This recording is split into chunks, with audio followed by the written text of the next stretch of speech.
हनुमान् श्रीपदो वायुपुत्रो रुद्रो नघोजरः अमृत्यवीरवीरश्च ग्रामवासो जनाश्रयः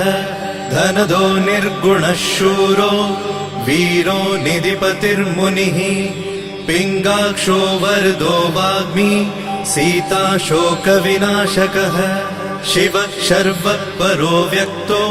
व्यक्ताव्यक्तो धराधरः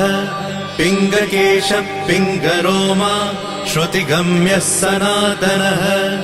अनादिर्भगवान् देवो विश्वहेतुर्जनाश्रयः आरोग्यकर्ता विश्वेशो विश्वनाथो हरीश्वरः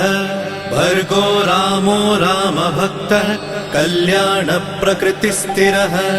विश्वम्भरो विश्वमूर्तिर्